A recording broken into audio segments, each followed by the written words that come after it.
नमस्कार विद्यार्थी मित्रांनो, आज आपण इन्क्लुसिव्ह ग्रोथ या विषयावर चर्चा करणार आहोत। Inclusive economic growth and development, कुठल्याही राष्ट्रासाठी विकास प्रक्रिया जी आहे ही विकास प्रक्रिया होणं फार महत्त्वाचं आहे। देशाचा जेवढा विकास होईल, देशाचे जेवढे GDP वाढेल, देशाचं जेवढं राष्ट्रीय उत्पन्न वाढेल, तेवढं त्या देशासाठी चांगली गोष्ट असेल। पण आपल्या समोर प्रश्न येतो की जो विकास होतो, या विकासाची पाळीमुळे किंवा या विकासाची जर फळं सर्वसामान्य जनतेला जर मिळत नसतील तर तो विकास काही कामाचा असत नाही। विकासाचा फायदा केवळ मुठभर लोकांना जर मिळत असेल तर तो विकास म्हणता येणार नाही।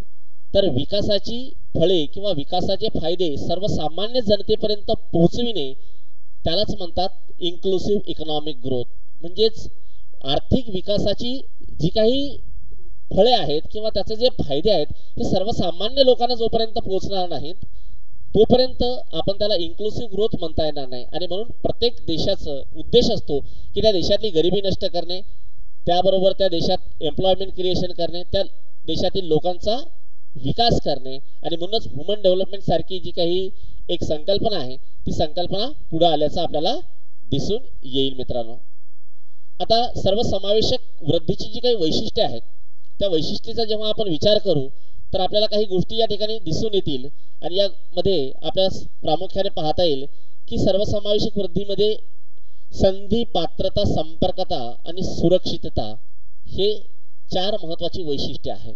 बघा, सर्वसमावेशक वृद्धी याचा अर्थच एवढा व्यापक आहे की देशातला सर्वसामान्य गरीब व्यक्ती सुद्धा या विकासाच्या प्रक्रियेमध्ये आपल्याला सामावून घेणं अपेक्षित आहे।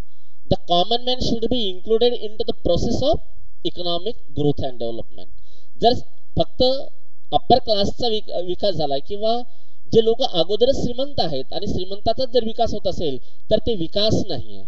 विकास आपण तेव्हाच म्हणू किंवा ग्रोथ आपण तेव्हाच म्हणू त्या ग्रोथचा फायदा हा सर्वसामान्य माणसाला सुद्धा होईल। आणि म्हणूनच आज आपण याच्यावर चर्चा करणार आहोत। जेव्हा आपण याचा वैशिष्ट्याचा विचार करतो तेव्हा सर्वसमावेशक वृद्धीची वैशिष्ट्ये जर बघितली तर पहिली आहे संधी। सर्वांना समान संधी मिळणं अपेक्षित आहे। देशात जी लोकसंख्या आहे, जे समाज आहे, मग ते गरीब असेल, श्रीमंत असेल किंवा कुठलाही वर्ग असेल, या सर्वांना समतेच्या तत्वानुसार on the basis of equal opportunity या अनुसार सगळ्यांना संधी दिली पाहिजे। जर आपण फक्त काही ठराविक लोकांना संधी दिली आणि बराचसा जर जनसमुदाय या संधीपासून जर वंचित राहिला तर त्याला आपण काय म्हणू, संधी इक्वल मिळाली असं म्हणता येणार नाही। आणि म्हणून सर्वसमावेशक वृद्धीचा जेव्हा आपण विचार करतो किंवा वैशिष्ट्याचा विचार करतो तेव्हा यामध्ये संधीची समानता means equal opportunity for all the people of the country, म्हणजे सर्व लोकांना समान संधी जर मिळाली तर त्या संधीचा सोनं करतील किंवा त्या संधीनं त्यांच्यामध्ये जी ॲबिलिटी आहे त्यानुसार ते पद प्राप्त करतील। म्हणजेच सरकारचं काम आहे, it is a duty of the government to provide each and every one that is the equal opportunity. So this is the first characteristic of inclusive growth. त्यानंतर दुसरं पात्रता। आता लोकांच्या अंगी पात्रता निर्माण करणे हे सरकारचं काम आहे। मग सरकारनं काय केलं पाहिजे की अशा पद्धतीने आपल्या एज्युकेशन सिस्टम मध्ये किंवा आपल्या शिक्षणामध्ये बदल केला पाहिजे की जेणेकरून each and every person should be eligible, त्यांना इलिजिबल करण्याची सरकारची जबाबदारी आहे। इव्हन तो राज्यघटनेमध्ये सुद्धा असं सांगितलेलं आहे की मोफत शिक्षण असलं पाहिजे। आणि म्हणून जेव्हा त्यांना आपण इलिजिबल करू, पात्र करू, मग ज्या ज्या लोकांना पात्र असेल त्यांना जर समान संधी मिळाली असेल तर काय होईल की ते चांगल्या पद्धतीनं जीवनमान जगण्यास त्यांना मदत होईल। अन्यथा काय होईल की जर ठराविकच लोक जर पात्र ठरत असतील आणि बाकीच्यामध्ये क्षमता असून सुद्धा त्यांना संधी मिळत नाही, अशी जर परिस्थिती झाली तर ते लोक पात्रच ठरणार नाही। आणि म्हणून इलिजिबिलिटी जेव्हा आपण विचार करतो तेव्हा त्यांना आधी संधी देणं गरजेचं आहे, तरच ते एलिजिबिलिटी प्राप्त करतील। आणि एलिजिबिलिटी प्राप्त केल्याच्या नंतर एकदा मग मात्र त्यांना संधी देणं हे सुद्धा सरकारचं काम आहे। आणि म्हणूनच सरकार कायम सर्वसमावेशक वृद्धीकडे जास्त लक्ष देताना आपल्याला अलीकडच्या कालखंडामध्ये दिसून येईल। नंतरच आहे संपर्कता। जो काही व्यक्ती आहे किंवा जी लोकसंख्या आहे, जी तळागाळातील लोकसंख्येपर्यंत पोहोचण्याचं काम सरकारचं आहे। It is a duty of the government to reach each and every people of the country, specially we are talking about the rural people. जो ग्रामीण भागातला राहणारा आमचा माणूस आहे, जो ग्रामीण भागातला युवक आहे, या सर्व लोकांपर्यंत जोपर्यंत आपण पोहोचणार नाही, संपर्क आपला वाढणार नाही, तोपर्यंत सरकार त्यांच्यासाठी काय करत आहे हे त्यांना माहीत होणार नाही. So we should reach to those people who are living in to the rural area, ज्या ठिकाणी सर्वसाधारण सेवा सुविधा सुद्धा उपलब्ध नाहीत. अशा लोकांपर्यंत जोपर्यंत आपण पोहोचत नाही तोपर्यंत त्यांना सरकारच्या वेगवेगळ्या योजना, सरकार त्यांच्यासाठी काय करतं हे काहीही माहीत होणार नाही. आणि जर माहीत झालं नाही तर ते विकासाच्या प्रक्रियेमध्ये येणार नाहीत. आणि चौथं वैशिष्ट्य सुरक्षितता. बघा, ह्या सर्व गोष्टी प्राप्त करत असताना देशामध्ये सुरक्षितता सुद्धा त्यांना भासली पाहिजे.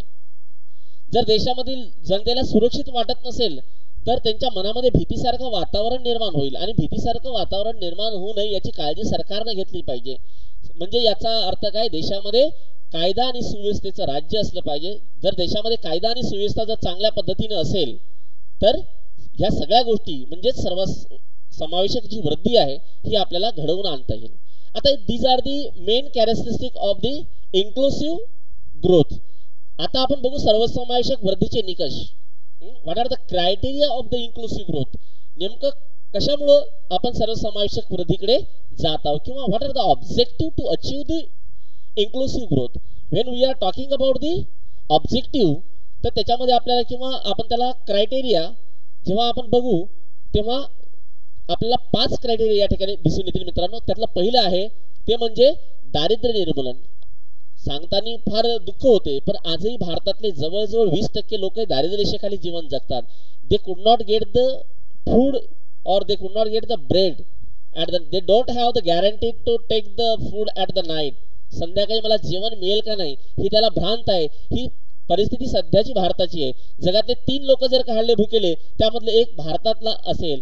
ही दारिद्र्य रेषेच्या खालच्या असणाऱ्या लोकांची परिस्थिती आहे. आणि म्हणून आपल्याला सर्वसमावेशक वृद्धी त्यांच्यासाठी आणायची आहे की जे अजूनही they are still struggle for the basic requirement. त्यांना सर्वसामान्य त्यांच्या ज्या गरजा आहेत त्या गरजा पूर्ण झाल्या पाहिजेत. अन्न, वस्त्र, निवारा ह्या सगळ्या गरजा जोपर्यंत पूर्ण होणार नाहीत, देशातलं दारिद्र्य जोपर्यंत कमी होणार नाही तोपर्यंत आपण सर्वसमावेशक वृद्धी केली असं आपण कधीही म्हणणार नाही. आणि म्हणून देशातलं दारिद्र्य निर्मूलन करणं ही अतिशय आपली जबाबदारी आहे. It is our responsibility and specially that responsibility goes on the government. Government should emphasizes to reduce, to eliminate, to eradication of the poverty from the country. आणि यासाठी फार मोठे एफर्ट्स घेण्याची गरज आहे. आणि त्यातलाच एक भाग म्हणजे काय, सर्वसमावेशक वृद्धी आहे. दुसरा आहे महत्वाचा भाग, तो म्हणजे आहे रोजगार निर्मिती. That is the employment generation. बघा, सरकार पुढे एक महत्वाचं आणि अतिशय ज्याला मॉडर्न याच्या एरामध्ये आपण म्हणू की एम्प्लॉयमेंट ऑपॉर्च्युनिटी फार गरजेचं आहे. नाहीतर अन्यथा काय होईल, विकास तर होईल पण विकास कसा होईल, that is the jobless growth. आणि असा ग्रोथ आपल्याला पाहिजे नाही. जेव्हा विकास करतो तेव्हा देशातून निर्माण होणारी जी काही लोकसंख्या आहे या लोकसंख्येच्या हाताला काम मिळणं गरजेचं आहे. आणि म्हणून जोपर्यंत रोजगार निर्मिती होणार नाही तोपर्यंत डिमांड वाढणार नाही. आणि डिमांड वाढली नाही तर देशाचा झपाट्याने विकास होणार नाही. ह्या सगळ्या गोष्टी आपल्याला करणं गरजेचं आहे. So that is one of the objective of the inclusive growth. तिसरा आणि महत्वाचं आहे ते जीवनावश्यक वस्तूची उपलब्धता. बघा, जीवनावश्यक वस्तूची उपलब्धता करण्याची जबाबदारी प्रामुख्याने सरकारची, त्याचबरोबर खाजगी क्षेत्राची आहे. आता वस्तूचे 2 प्रकार पडतात प्रामुख्याने जेव्हा आपण विचार करतो. एक म्हणजे खाजगी वस्तू, एक म्हणजे सार्वजनिक वस्तू. सार्वजनिक वस्तू म्हणजे अशी वस्तू की जी फुकट मिळाल्या जाते. उदाहरणार्थ सांगायचं झालं तर एखादा रोड आहे, या रोडवर असताना स्ट्रीट लाईट आहे, तो सर्वांना प्रकाश देतो. कोणीही गेलं तर त्याला पासून आपण कोणालाही रोखू शकत नाही. परंतु अशा काही वस्तू आहेत की त्या वस्तूचा उपभोग घेण्यासाठी आपल्याला मात्र पैसे द्यावे लागतात. त्याला आपण म्हणू खाजगी वस्तू. आणि म्हणून ज्या वस्तू जीवनासाठी आवश्यक आहे ह्या वस्तूची निर्मिती किंवा उपलब्ध करणं ही सरकारची जबाबदारी आहे. आणि सरकारने ते उपलब्ध करून देणं अपेक्षित आहे. नंतर मागणीची कमतरता. जर लॅक ऑफ डिमांड असेल देशामध्ये किंवा मागणीची कमतरता असेल तर विकासामध्ये फार मोठा अडथळा निर्माण होऊ शकतो. जर इफेक्टिव्ह डिमांडच नसेल तर मात्र अर्थव्यवस्था संतुलनात येणार नाही. अशा अनेक गोष्टी आपल्याला या ठिकाणी पाहायला मिळतात. आणि मग ह्या सर्व गोष्टी जर आपल्याला निर्माण करायच्या असेल तर सरकारने मोठमोठे प्रोजेक्ट राबवले पाहिजे जेणेकरून लोकांच्या हाताला काम मिळेल. आणि लोकांच्या हाताला काम मिळेल याचाच अर्थ they get the income. Once they get the income automatically there is a generation of the demand. आणि लोक आपोआप मागणी निर्माण करतील आणि मागणी निर्माण झाली एक चक्र निर्माण होईल आणि आर्थिक विकासाला 100% गती आल्याशिवाय राहणार नाही. शेवटचा आहे ग्रामीण व शहरी विषमता.